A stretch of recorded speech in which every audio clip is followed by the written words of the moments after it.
எம்மை நுழைய பணியை என்பார். அன்பன்னாரூர் ஆதிரினாரோ அது வண்ணம். அப்பசாமியுடைய தேவாரம் எல்லாமே பெருமானுடைய திருவள்ளுக்கு பின்பு நான் செல்லுகின்றேன் அப்படிங்கிற எண்ணம் வந்துச்சுன்னா நமக்கு துன்பம் இல்லை. பெருமான் போய் கேட்கிறார், நீங்களே என்னுடைய துயரத்தை தீர்க்கலைன்னா யார் தீர்க்க முடியும் அப்படின்னு சொல்லி கேட்கிற பொழுது பெருமான் என்ன செய்யறார் அப்படின்னா, நேரம் பறவையாருடைய கனவுல போய் சொல்றாரு. அதே மாதிரி அங்க இருக்கக்கூடிய அடியாருடைய கனவுலையும் போய் சொல்றாரு. மண்ணும் புகழ் நாவல் மகிழ அங்கேயும் சொல்லியாச்சு. இப்ப இவர்கிட்ட சொல்றாரு, மங்கை பறவைதனை தந்தோம் அப்படின்னு சொல்லி சொல்லிட்டார். உனக்கு பறவை கொடுத்தாச்சு அப்படின்னு சொல்லி சொல்லிட்டார். அதே மாதிரி சொன்னது மட்டுமல்லாது இன்ன வகை நம் அடியார்கள் அறியும்படி உரை செய்தார். அண்ணனடையான் பறவைக்கும் அணியாருடன் திருமணம் அப்படின்னு அறிவித்தாச்சு. அவ்வளவுதான், திருமணம் முடிஞ்சே போச்சு. எல்லா அடியாரத்தையும் போய் சாமியை சொல்லிட்டாரு கனவுல. பறவைநாச்சியார்ட்டையும் சொல்லியாச்சு, சுந்தரர்கிட்டையும் சொல்லியாச்சு. இந்த திருமணத்தை ஆரூர் பெருமான் எப்படி நடத்தினார்னா, ஊரெல்லாம் அழைச்சு பெரிய விழாவெல்லாம் நடந்தல. அடியார்கள் எல்லாம் சேர்ந்தாங்க. காலையில பெருமானுடைய திருவருள வேண்டினாங்க. பெருமான் வந்து திருமணத்தை முடிச்சார். காமத்துயரில் கவழ்வார் நெஞ்சில் கரையில் கண்கள் கழிவோம் யாமத்து இருடும் புலர கதிரோன் எழுகாலையில் வந்து அடியார் கூடி சேமத்துணையாம் அவர் பேரர்களை தொழுது சேமத்துணையாம் பறவை வதுவை அது நீர்மையினால் நிகழச் செய்தார் அப்படின்ட்டார். வேற ஒன்றும் செய்யல. அடியார்கள் மட்டும் இருக்கிறாங்க, ஆரூர் பெருமான் இருக்கிறாரு. திருமணம் முடிஞ்சு போச்சு. ஆனா சங்கடியாருடைய திருமணம், சங்கடியாருக்கு அம்மா அப்பா இருக்கிறாங்க. அம்மா அப்பா இருக்கிறதுனால அடியார்களும் இருந்தாங்க, சொந்த பந்தங்கள் இருந்தாங்க. சேக்கரார் பெருமான் தெளிவா சொல்றாரு, இந்த திருமணத்தை அடியார்கள் மட்டும் செய்யறாங்க.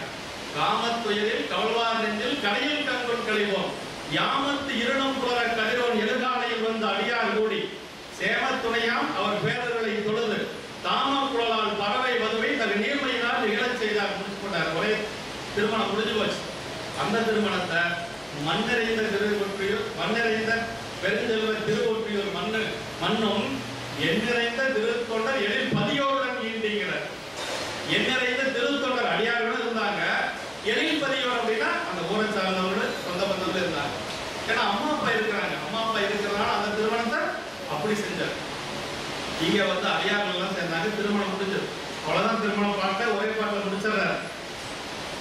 இப்ப சைவமை திருவின் கோலம் தலைப்ப அப்படியே உடம்பெல்லாம் திருநீர் ருத்ராட்சம் சைவமை திருவின் கோலம் போக அந்த திருவிதியில் அப்படி போற திருவாரூர் திருவிதியில போற அந்த காட்சியை பார்க்கிறாங்க. எல்லாரும் அவரை போட்டு வணங்குறாங்க. நாவலூர் வந்த சைவ நற்றவர் கடிரே என்றும் மேவலர் குரங்கள் சென்ற விடையவருக்கு அன்பை என்றும் தாமில் சீர் பெருமையாளர் மறையவர் தலைவி என்றும் மேவினர் இரண்டு பாலும் என்று சொல்லி எல்லா அடியார்களும் பொதுமக்களும் அவரை வாழ்த்துகின்றார்கள்.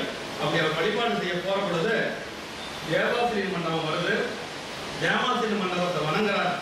தேவாசிரியர் மண்டபத்தை வணங்கி அங்க இருக்கக்கூடிய அடியார்களை பார்த்து ஒரு மனசுல நினைக்கிறார், இவருக்கு யான் அடியேனாக பண்ணும்னால் என்னால் என்று சொல்லி பரமர்தான் பரவி சென்றார் அப்படிங்கிறார் சேக்கரார் பெருமான். எங்களுக்கெல்லாம் என்னைக்கு சாமி அடியாராக ஆகுவது என்று சொல்லி அந்த அடியார்களை எல்லாம் வணங்கி கொண்டு மனசுக்குள்ள நினைத்து கொண்டு பெருமானுடைய திருவிடையில் விண்ணப்பம் வச்சுட்டு அப்படியே போறார்.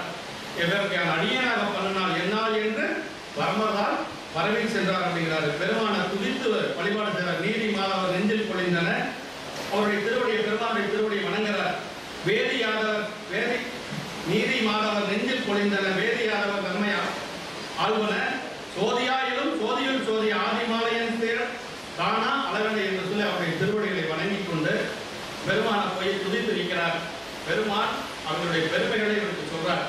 அந்த தேவாசிரியர் மண்டபத்தில் இருக்கக்கூடிய அடியாருடைய பெருமை என்ன அப்படிங்கிறத நம்பிகளுக்கு சொல்றார். சாமி ஆரூர் பெருமான் சொல்றார், பெருமையால் தம்மை ஒப்பார் பேணலால் எம்மை பெற்றார் ஒருமையால் உலகை வெல்வார் உணமேல் ஒன்றும் இல்லார் இருமையும் கடந்த ஊனமேல் ஒன்றும் இல்லார் அருமையாம் நிலையில் நின்பார் அன்பினால் இன்பம் மாறுவார் இருமையும் கடந்து நின்றார் இவரை நீ அடைவாய் என்று அந்த தேவாசிரியர் மண்டபத்தில் இருக்கக்கூடிய அடியார் பெருமக்கள் எப்படிப்பட்டவங்க, பெருமையால் தம்மை ஒப்பார் அப்படின்றார். அப்ப ஒரு அடியார் இவர் அவரை விட சிறந்தவர் சொல்லி நாம சொல்லக்கூடாது. அவரவர்களுடைய பணியில் அவரவர்கள் சிறந்தவர்கள், யாரும் யாரோட சிறந்தவர்கள் என்று சொல்லி தொடர்புபடுத்தியோ அல்லது ஒப்புமைப்படுத்தி பேசக்கூடாது. நாம அந்தந்த தொழில் அவர்கள் சிறந்து நின்றார். இந்த அடியார் சிறந்தவர் அந்த அடியார் சிறந்தவர் என்று சொல்லி பட்டிமன்றம் போட்டு நாம வாதம் செய்யக்கூடாது. நாயன்மார்களை பெருமையால் தம்மை ஒப்பார், பேணலால் எம்மை பெற்றார், பொறுமையால் உலகை வென்றார், ஊனமேல் ஒன்றும் இல்லார் அப்படின்றார். இதுக்கு மேல அடியார்களுடைய நம்ம எடை போட்டு பார்க்கறதெல்லாம் தேவையற்றது அப்படின்னு சொல்லி நமக்கு சேக்கிழார் பெருமானே அறிவித்திருக்கிறார். அப்ப அந்த அடியாருடைய பெருமைகள் எல்லாம் சொல்றாரு. சொன்ன உடனேயே நாதனார் அருளி செய்ய பார்வதி பெருமான் சொன்ன உடனேயே அவர் என்ன செய்யறார்? நம்பியார் ஒருவர் நான் இங்கு ஏதந்தீர் நெறியை பெற்றேன் அப்படின்னார். ஏதந்தீர் நெறியை குற்றமில்லாத ஒரு நெறியை நான் அடைய பெற்றேன், ஏதந்தீர் நெறியை பெற்றேன் என்றதில் வணங்கு போன்ற ஏதந்தீர் நெறியை பெற்றேன் சொல்லி ஆரூர் பெருமான் வணங்குறார். ஆரூர் பெருமான் சொல்றாரு, நீதியால் அவர்கள் தம்மை பணிந்து நெறி சொல்மாலை கோதிலா வாய்மையாலே பாடன நல்குற. அங்க தன்னை பற்றி பாட சொல்ற பொழுது சித்தன் என்றே பாடுவாய், சொற்றமில் பாடுகின்றார், தூமரை பாடுவாயால் எளிதா சொன்னார். அங்க யாரை பத்தி பாட போறார்? வெண்ணைநல்லூர்ல சிவபெருமானை பற்றி பாடுகின்ற பொழுது என்ன சொன்னார் சேக்கிழார் பெருமான்? சொற்றமில் பாடுகின்றார், தூமரை பாடுவாயால் பாடு அப்படின்னு சொல்லி பொதுவா தான் சொன்னார். இங்க என்ன சொன்னாரு? நீதியால் அவர்கள் தம்மை பணிந்து. என்ன நீதி? அதிகாரிகளை வணங்குவதற்கு ஒரு நீதி இருக்கு. எப்படி நீதி? தூரத்தை திருக்கூட்டம் பலமுறையால் தொழுது அன்பு சேரத்தாழ்ந்து எழுந்தருக்கு சென்னையில் நின்றடியா வீரத்தால் எல்லாருக்கும் தனித்தனி வேறடியே என்று ஆர்வத்தால் திருத்தொண்ட தொகைப்பதையும் அருள் செய்வார். அதுக்கு எப்படி எழுதினா, அது சிவப்பணிய உரையில் எழுதுற பஞ்சாங்கரமா முதல்ல வழிபாடு செய்யணுமா, சாஸ்தாங்கமா விழுந்து வணங்கணுமா, தனித்தனியா ஒவ்வொருத்தரையும் போய் வணங்கணுமா, ஒட்டுங்க திருக்கூட்டத்தை பொதுவா வணங்கணும், எல்லாம் விதி இருக்கு. அதான் நீதியால் அவர்கள் தம்மை பணித்து நீ இறைசொல் மாலை போதிலா வாய்மையாலை பாடனங்கள் கூட அப்படின்னு சொல்லுகின்ற பொழுது இவர் என்ன சொன்னாருன்னா, சரி சாமியே சொல்லிட்டாரு, நமக்கு என்ன நீ பாடிடலாம்னு சொல்லி எல்லாம் பாடல. அதான் சுந்தரருடைய ஒரு அடக்கம். அது உடனே பெருமான் என்ன சொல்றாருன்னா, இன்னமாறு இன்ன பண்பு என்று ஏற்றுகிறேன், அதற்கு யார் அப்படின்னு சொல்லி கேட்கிறார். நான் என்ன சாமி, அவர்களுடைய பெருமைகளை பற்றி எனக்கு என்ன தெரியும், நான் எப்படி அவர்களை வாழ்த்தி பாட முடியும் என்று சொல்லி இறைவனிடத்திலே அங்கு இறைஞ்சி நிற்கிறார். அப்படி நிற்கிற பொழுது அப்பதான் பெருமான் அடி எடுத்து கொடுக்கிறார். இல்லைவால் அந்த நகம் அடியாருக்கு சொல்றார், தொல்லைமால் மறைவயந்த தூயாளன் திருப்பாகன் அள்ளத்திலிருந்து உலகுய மறையளித்த திருவாக்கால் இல்லைவால் அந்த நகம் அடியாருக்கு அடியேன் என்று எல்லையில் மண்புகளாரை எடுத்து செய்ப்பா ஒளியென்றார் அப்படின்னு சொல்றார்.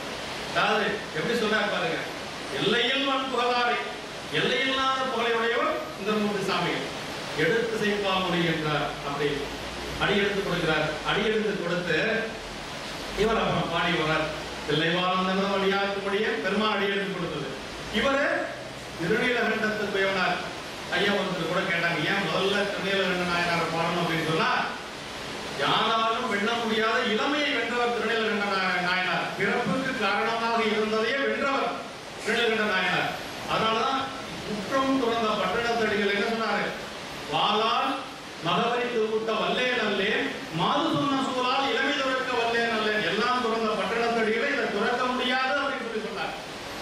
வாரியார் சாமியில இதுதான் சொன்னார், யாராலும் செய்ய முடியாது, புலன்களை வெல்லுவது என்பது மனித பிறப்பினால் முடியாத இடம், மாயை மயக்கவும் செய்யும் சொல்லுவாங்க. அதை வென்றவர்கள் எல்லாருமே இருந்தாலும் திருநீலகண்ட நாயனார் இளமையிலே வென்றார். ஐம்புலனால் மிக்க வெந்நீர் அப்படின்னு சொல்லி சாமியே சொல்றார். புலன்களை வென்றதுதான் அவர் செய்த ஒரு பெரும் தொண்டு.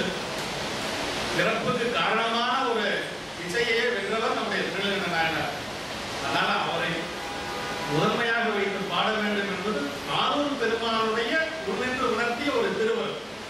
நம்பிகளே பாடினாரா? அப்படியெல்லாம் இல்லை. அது இந்த திருத்தொண்டத்தார் எப்படி பாடினார் அப்படிங்கிறத சேக்கிழார் பெருமான் கடைசியா சொல்றாரு, தம்பிரான் தோழரவர் தாம் முடிந்த தமிழ் முறையே அப்படிங்கிறார். எம்பிரான் தமிழர்கள் திருத்தொண்டை ஏத்தல் வருகின்றேன் அப்படிங்கிறார். தம்பிரான் தோழரவர் தாம் முடிந்த தமிழ் முறையே அப்படின்னா சேக்கோனிய முறையில சொல்றாரு, தம்பிரான் தோழராகிய சுந்தரமூர்த்தி சாமிகள் பாடுறார் அப்படிங்கிறது நேரடியான பொருள். இன்னொரு பொருள் என்ன அப்படின்னா, தம்பிரானும் அவருடைய தோழருமாகிய சுந்தரரும் சேர்ந்து பாடிய திருப்பதிகமா, ரெண்டு பேரும் பார்ட்னர்ஷிப் போட்டு பாடின பதிகம் திருத்தொண்ட தொகை. அதான் தீதில்லா திருத்தொண்ட தொகை அப்படின்னா, தீதில்லா திருத்தொண்ட தொகைனா திருத்தொண்ட தொகையில தீதில்ல, நமக்கு இருக்கக்கூடிய தீமைகளை இல்லையாக செய்யக்கூடிய திருத்தொண்ட தொகை. நமக்கு என்ன தேவை இருக்கு? ஆணவம் தான் நமக்கு இருக்கக்கூடிய மிகப்பெரிய தேவை. திருத்தொண்ட தொகை பாடுனா என்ன நீங்க நமக்கு ஆணவ மனம் நீங்கும் அப்படின்னு சொல்லுவாங்க. அதான் தீதில்லா திருத்தொண்ட தொகை என்று சொல்லி இவருடைய பிறனுடைய நோக்கம் ஒண்ணுங்க.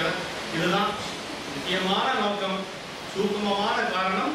திருத்தொண்ட தொகை தம்பிரான் தமர்கள் திருத்தொண்டில் ஏற்ற வருகின்றேன் என்று சொல்லி இப்படிதான் நமக்கு திருத்தொண்ட தொகை முதல் நூல் வந்தது. முதல் நூலாகிய திருத்தொண்ட தொகையை வைத்துக் கொண்டு கொல்லாம் பிள்ளையாருடைய பேரொருள் பெற்ற நம்பியாண்டார் நம்பிகள் திருத்தொண்ட திரு அந்தாதி பாடுறார். அதற்கு பிறகு அதை வைத்துக் கொண்டு திருத்தொண்ட சேக்கடார் பெருமான் எல்லா திருமுறைகளும் நன்கு கற்றறிந்தவர்.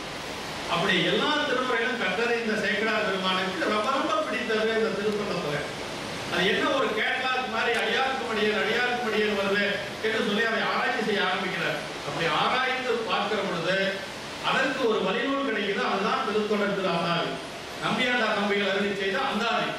அதையும் வைத்துக் கொண்டு இந்த நாயன்மார்கள் எல்லாம் வாழ்ந்த காலம் என்ன, அவர்கள் வாழ்ந்த வாழ்க்கை முறை என்ன என்று சொல்லி அதை வைத்துக் கொண்டுதான் அவர் எல்லா செய்திகளையும் திரட்டி கொண்டு இரண்டாம் குலோத்துங்க சோழனிடத்திலே சென்று அவர் நீங்கள் இப்பொழுது சீவக சிந்தாமணி அவங்க படிச்சுட்டு இருக்கிறார் அரசர். சீவக சிந்தாமணி என்று சொல்லக்கூடிய இந்த நூல் பெண் இன்பத்தை சொல்லக்கூடிய நூல், உலகில் இன்பங்களை சொல்லக்கூடிய நூல். இதனால மறுமைக்கும் இம்மைக்கும் பலன் கிடையாது. இம்மைக்கும் மறுமைக்கும் பலன் தரக்கூடிய ஒரு நூல் இருக்கு என்று சொல்லுகின்ற பொழுது இரண்டாம் குலோத்துங்க சோழன் என்று சொல்லக்கூடிய அனபாய சக்கரவர்த்தி சொல்ற, அப்படி என்றால் அந்த நூலை நீங்களே சொல்லுங்கள் என்று சொல்ல, அப்பதான் சேக்கடார் பெருமான் சித்திரை மாதம் திருவாதிரை நட்சத்திரத்தன்று ஆயிரங்கால் மண்டபத்திலே அமர்ந்து பெருமானிடத்தில் விண்ணப்பம் வைக்கிறார். பெருமானே, நீங்கள் எனக்கு உள்ளிருந்து உணர்த்த வேண்டும் என்று சொல்ல, பெருமான் அசரீதியாக உலகலாம் என்று அடியெடுத்துக் கொடுக்க திருத்தொண்ட புராணம் பாட ஆரம்பிக்கிறார். இது இறைநூல் என்று சொல்லக்கூடிய பெரிய புராணம் வந்த வரலாறு. இப்படிதான் நமக்கு முதல் நூல் திருத்தொண்ட தொகை. அந்த முதல் நூலை தெரிஞ்சுட்டு நம்ம நூலுக்குள்ள போறதான் சிறப்பா இருக்கும் என்று சொல்லி இவ்வளவு நேரம் நம்ம எடுத்துக்கொண்டோம். இனி நம்ம குரு வழிபாட்டின் மூலமாக, இது எல்லாமே குரு வழிபாடு மாதிரி தான். உபமன்ய முனிவர் தான் சொல்லிட்டு இருக்கிறார். உபமன்ய முனிவர் சொல்லிட்டு இருக்கிறார் அப்படிங்கிறத சேக்கடார் பெருமான் நமக்கு எழுதி வச்சிருக்கிறார். இப்ப குரு வழிபாடாக இன்னும் சுந்தரருடைய வரலாற்று நிறைய இருக்கு. திருக்கச்சூர் இருக்கு. திருக்கச்சூர்ல இறந்து கொண்டு வந்து கொடுத்தது. அதெல்லாம் இறைவன் நம்ம மேல எவ்வளவு கருணை கொண்டவர் அப்படிங்கிறத பார்க்கணும். அந்த ஒரு நிகழ்வை மட்டும் அதையே நினைவுபடுத்துறார். அதாவது இவர் திருக்கச்சூர் சென்று சேர்ந்த நேரம் மதியம் ஒரு 12 மணி 1 மணி. இவருக்கு எப்பொழுதுமே பரிசனங்கள் கூட போகும். சுந்தரமூர்த்தி சாமிகள் ரொம்ப பெரியவர். அவருக்கு உணவு சமைக்கக்கூடிய பரிசனங்கள் எல்லாம் கூட போகும். அன்றைக்கு கொஞ்சம் காலதாமதம் ஆயிடுச்சு. ஒரு பசியோடு இருக்கிறார். திருக்கச்சூர் அந்த கோயில் வாசப்படியில படுத்து கிடக்கிறார். சொல்றார் சேக்கடார் பெருமான், அணைந்தருளும் அவ்வேளை அமுது செய்யும் பொழுதாக கொணர்ந்தமது சமைத்தருளும் பரிசனமும் கொடுகாமை தனந்தவசி வருத்தத்தால் தம்பிரான் திருக்கோயில் புணர்ந்தமதில் புறத்திருந்தால் முனைப்பாடி புறவலனார் அப்படிங்கிறார். இவரு பசியோடு கிடக்கிறாரு. இவர் எப்படிப்பட்டவர்? சாதாரணமானவரா? திருமுனைப்பாடி நாட்டினுடைய புறவலர், திருமுனைப்பாடி நாட்டினுடைய தலைவர் அப்படிங்கிறார் சேக்கடார் பெருமான். அதாவது வள்ளுவர் பெருந்தகை சொல்லுவாரு, வகுத்தான் வகுத்த வகையெல்லாம் கோடி தொகுத்தாருக்கும் துய்த்தல் அறிவு. 100 கோடி ரூபாய் சொத்து இருக்குது எனக்கு அப்படின்னாலே இன்னைக்கு கமந்தோறு குடிக்கோன்னா கமந்தோறு தான் குடிச்சாகணும். இன்னைக்கு புலிதனி தான் குடிக்கோன்னா அதை தான் குடிச்சாகணும். அதான் வகுத்தான் வகுத்த வகையெல்லாம். பெருமாள் இன்னைக்கு நமக்கு என்ன கொடுக்கணும்னு நினைக்கிறானோ அது அளந்ததுதான் நமக்கு கிடைக்கும். அதான் வகுத்தான் வகுத்த வகையெல்லாம் கோடி தொகுத்தாருக்கும் துய்த்தல் அறிவு வள்ளுவர் பெருந்தகை. அது மாதிரி திருமுனைப்பாடி நாட்டுடைய ராஜா வெங்கிறாரு. திருக்கச்சூர் கோயிலுடைய மதில் சுவ தோட்டத்தில் படுத்து கிடக்கிறார். சாமி பார்த்தாரு, அவருக்கு தாங்க முடியல, தம்முடைய கோவில் இப்படி படுத்து கிடக்கிறதா என்று சொல்லி நேரா வந்தாரு. வந்தவரை பசியால் மிக வருந்து இழைத்திருந்து சொல்றாரு பாருங்க. ஒரு நாள் பசியோட கிடந்து உடம்பு இழைச்சு போட்டான். கோவில பார்த்து சாமி கேட்கிறார், மெய்ப்பசியால் மிக வருந்து இழைத்திருந்து வேட்கை விட இப்பொழுதே புகழ் யானமக்கு கொணர்கின்றேன். அப்புறம் நீர் அகலாதை சிறிது பொழுது அவர்களை செப்பி அவர் திருக்கச்சூர் மலைகள்தோறும் சென்றிருந்தார் அப்படிங்கிறார் சேக்கடார் பெருமான். அப்படி திசை எடுத்து கொண்டு வந்து கொடுத்தாரா, இறந்து கொண்டு வந்து கொடுத்தார். அவர் நினைச்சிருந்தா பலகாரம் ஒரு கையை வீட்டினா வரும் இல்லையா? ஆனா பெருமான் இந்த இடத்துல தான் இறந்தாலும் சரி தன்னுடைய தோழரை காக்க வேண்டும், இறந்தாலும் தோழரை காக்க வேண்டும் என்று சொல்லி ஒரு நியதியை நமக்கு அந்த இடத்துல நமக்கு சொல்றார். அப்பதான் ஒரு வருந்தி பாடுறாரு. முதுவாயோர் என்று சொல்லக்கூடிய பதிகம் அப்பதான் பாடுறாரு. சாமி, இப்படி நீங்க திசை எடுத்து கொண்டு வந்து கொடுக்குறீங்க, நீங்க எப்படிப்பட்டவர்? மலையான் மகன், மலையரசனுடைய மருமகன் நீங்க. நீங்க வந்து இப்படி ஒரு மண்டையோட்டு எடுத்து பிச்சை எடுத்துட்டு வந்தா எல்லா அடியாரும் பார்த்தா மனசு எவ்வளவு சங்கடப்படுவாங்க அப்படின்னு சொல்லி இவர் வந்து பாருங்க. இப்ப இறந்த சோற்றை பெருமான் அவருக்கு கொடுத்தார், இதை உண்டார். இது ஒரு செய்தி. இன்னொரு செய்தி, பரவையாருடைய தூது போனதை மட்டும் சொல்லலாம். அது தூது போற பொழுது, அதாவது பரவையாருடைய திருமாலைக்கு தூது போறார் இல்லைங்களா, அதை வந்து ஒரு அருமையான ஒரு இலக்கிய சுவையோட சேக்கலார் பெருமான் சொல்லுவாரு. அந்த 4 வரையும் பாதி பாதி பாதி பாதினே வரும். பாதி மதிவால் சடையாரை பயில் பூசணையன் பணிபுரிவார், பாதி இரவில் நீங்க அணைந்தது என்னே என்று பயம் எய்தி, பாதி உமையால் திருவுருவில் பரவராவது அறியாதே, பாதி மதிவால் முதலாலும் படைத்து வந்து கிடைத்திருந்தார் அப்படிங்கிற சேக்கலார் பெருமான். பாதி பாதி பாதி பாதி 4 வரையுமே அதே மாதிரி சேக்கலார் பெருமான் எதுகை முழுக்க ஒரே மாதிரி அமைச்சிருப்பார். அதாவது பாதி இரவுல சிவபெருமான பூஜை செய்யக்கூடியவர்கள் இப்படி ஒருத்தர் வர்றாரு, இரவு 12 மணிக்கு மேல ஆயிடுச்சு, இப்படி வர்றாரு, இது என்ன இருக்கு அப்படின்னு சொல்லி அந்த அம்மா பதைத்து வந்து கடையில் இருந்தாங்களாம். ஆனா இவர் தனியா போகலையா, உமையம்மை கூட இருந்தாங்களா அந்த அம்மாவுக்கு தெரியலையா. பாதி மதிவான் முதலாறு பதைத்து வந்து கடையில் இருந்தார். இவர் எப்படி போனாரு, பாதி உமையால் திருவுருவில் பரமராவது அறியாதே அப்படிங்கிறார். அம்மா கூட விலக போறதே இல்லை, எப்பவுமே கூட தான் இருக்கிறாங்க. ஆனா அது பரவையாருக்கு தெரியல. அந்த நாள் ஒரு செய்தி மட்டும் சொல்றேன். சிவபெருமானை வழிபாடு செய்தவர் சுந்தரமூர்த்தி சாமிகள். சுந்தரமூர்த்தி சாமிகளுக்கு கண்ணு எவ்வளவு திருவொற்றியுள்ள கண்ணு போச்சு சத்தியத்தை மீறி. அந்த இழந்த கண்ணு அவருக்கு எவ்வளவு கஷ்டப்பட்டு அவர் வாங்கினார். ஒரு கண் காஞ்சிபுரத்தில் கிடைச்சது, ஒரு கண் வந்து ஆரூர்ல அர்த்தஜாம பூஜை வழிபாட்டில் தான் கிடைச்சதுங்க. அதாவது அர்த்தஜாம பூஜை வழிபாட்டில் நம்முடைய விண்ணப்பத்தை சொன்னோம்னா சாமி உடனே செய்வார். அது சிவகவனியா உரையில் எழுதியிருக்கிறார். அர்த்தஜாம பூஜையில பறவை மண்டலில வழிபாடு செய்து கொண்டு ஆரூருக்கு வர்றார். ஆரூருக்கு வந்துதான் மீனாடிமை உமக்கீழாரை பிறரை வேண்டாதே மூலாத்தி போல் உதேகன் என்று முகத்தால் மேவாடி ஆளாயிருக்கும் அடியாரங்கள் அல்ல சொன்னக்கால் வானாங்கிருப்பே திருவாரூரில் வாழ்ந்து போதியது. துன்பத்தினை நீங்களா நீ நல்லா இருந்து போ, நான் எப்படியே போயிட்டு போறேன்னு சொல்லி அந்த பதிகத்தை பாடுறாரு. பதிகம் பாடி முடிஞ்சோடனே கண்ணு கிடைக்குது. அந்த கண்ணு எவ்வளவு கஷ்டப்பட்டு கிடைக்குது. இவருக்கு பரவையாருடைய உடல் எடுத்து அந்த பரிசனங்கள் எல்லாம் போவாங்க. எல்லா பொருளும் இரவோட இரவாக பரவையாருடைய திருமாலைக்கு போகும். அதற்கு பிறகு சுந்தரர் போக போறார். அந்த பரிசனங்கள் எடுத்துக்கொண்டு செல்வதற்கு 2 பேர் வர்றாங்க. அதுல ஒருத்தருக்கு 2 கண்ணும் கிடையாது பிறவிலேயே, இன்னொருத்தருக்கு கோல், அவர் நேராக வந்து நடக்க முடியாது. நாங்களும் ஏதாவது கொண்டு போறோம்னு சொல்லி 2 பேர் வர்றாங்க. அப்படி வருகின்ற பொழுது கேட்கிறாங்களாம், 2 கண்ணு இல்ல, இவர் வந்து சுந்தரருக்கு தொண்டு செய்ய வந்திருக்கிறாரு, அவர் பிறவிலேயே கூணு, அவரும் தொண்டு செய்ய வந்திருக்கிறாரு, இந்த இரவு நேரத்துல எப்படி இவங்க 2 பேரும் தொண்டு செய்வாங்கன்னு சொல்லி சுந்தரர் நினைச்சாராம். பெருமானிடத்துல விண்ணப்பம் வச்சாராம். அவருக்கு பரிசனங்கள் எடுத்துக்கொண்டு செல்வதற்கு கண் இருந்தவருக்கு 2 கண் கிடைச்சது, பிறவிலேயே கூணா இருந்தவருக்கு கூண் நிமிர்ந்தது என்று சொல்லி சேக்கலார் பெருமான் சொல்றார். ஏழவன் கணிக்காம நாயனார் புராணத்துல இது இல்ல, கூட்டுவ நாயனார் புராணத்துல கடைசியில் அந்த பாடல் இருக்கு. அதாவது என்ன சொல்றாரு, தேனும் குளனும் கிடைத்த திருவுடையார் குலவி தீர்க்க மதிதானும் பணியும் பகை தீர்த்தவர் தூது தரும் திருநாள் கூணும் குருடும் தீர்த்து ஏவல் கொள்வார் குளவு வளர்ப்பாதம் யானும் பரவி தீர்க்கின்றேன் 7 கருப்பின் முடங்கு குணம் அப்படிங்கிறார் சேக்கலார் பெருமான். அது தேனும் குலனும் கிடைத்த திருமுடையார் குலவி தீர்க்க மதிதானும் பணியும் பகை தீர்த்தவர் தூது தரும் திருநாள் கூணும் குருடும் தீர்த்து ஏவல் கொள்வார் குளவு வளர்ப்பாதம் யானும் பரவி தீர்க்கின்றேன் அப்படின்னா பரவி அவர் வழிபாடு செய்யறதுனால என்னுடைய 7 கருப்பினுடைய வினையும் நீங்கிச்சு அப்படின்னு சொல்லி சேக்கலார் பெருமான் சொல்றாங்க. அவ்வளவு சிறப்புடைய நம்முடைய நம்பிக்கை என்று சொல்லி வாய்ப்பு கிடைத்தால் கல்யாண சரித்திரத்தில் கொஞ்சம் சிந்திக்கலாம் என்று சொல்லி குரு வழிபாட்டுல நமக்கு முதலாக நம்ம பெருமலை குடும்ப நாயனார் தான் இருக்கிறோம். பெருமலை குடும்ப நாயனார் குரு வழிபாடு செய்யறதே முக்தி பேர் அடைந்தவர். யோக நிலையில இந்து பெருமானை வழிபாடு செய்யறவர் பெருமலை குடும்பர். அவர் பெருமலை குடும்பர் எப்படின்னா 4 மாலையில ஆசிரியர் சொல்றாரு.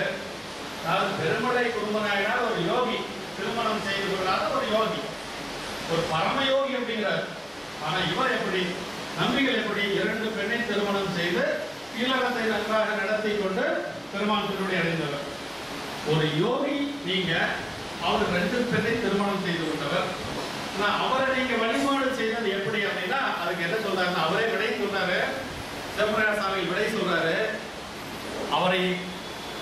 அவரை வந்து தோழராக ஏற்றுக்கொண்ட சிவபெருமான் அது மாதிரியா 2 பெண்ணை திருமணம் செய்து கொண்டவராம். தலைவருடைய படை தொண்டவர் இருக்கிறீங்க பரவாயில்ல அப்படின்னு சொல்லி அவரே சொல்றாரு. பாடல் சொல்றாரு. பெருமனை குருமரனும் பரம யோகி பெரிது வந்து உன் திருவடி தாமரையை போற்றி விரைமலர்துவை வந்தனை செய்கின்றான் என்றால் விடை கிடையாது இருவரோடு முயங்கலாமோ. ஒரு பெரிய யோகி உங்களை வழிபாடு செய்கிறாரு, உங்களையே குருநாதராக ஏற்றுக்கொண்டிருக்கிறார். அப்படி இருக்க பொழுது 2 பெண்ணோடு நீங்கள் முயங்கலாமோ அப்படின்னு சொல்லிட்டு சொல்றாரு. உரைமதி நீங்க சொல்லுங்க, நிந்தனை வெறுப்பது எண்பொல் இருந்தாலும் உங்களை வெறுக்க முடியாது. ஏன் அப்படி வெறுக்க முடியாது அப்படின்னு சொன்னா என்னை உடையானுக்கு அடுத்த செயல் உனக்குமாயின் உங்களை அடியாராக ஏற்றுக்கொண்ட பெருமானுடைய செயல் உங்களுக்கும் பொருந்தும் என்று சொல்லி உனக்குமாயின் சுரமுனிவர் பரவரும் பெரும் சேர் தொண்டத்துறை செய்தோய் அறமுதல் 4 வகை செய்தோயும் நீயே. அறம் பொருள் இன்பம் வேடி என்று சொல்லக்கூடிய 4ஐயும் வலியுறுத்திய பெருமகனா நீங்க. அதனால உங்களை அப்படி சொல்ல முடியாது என்று சொல்லி 4 மாலையில சிவபிரகாச சாமி சொல்றார்.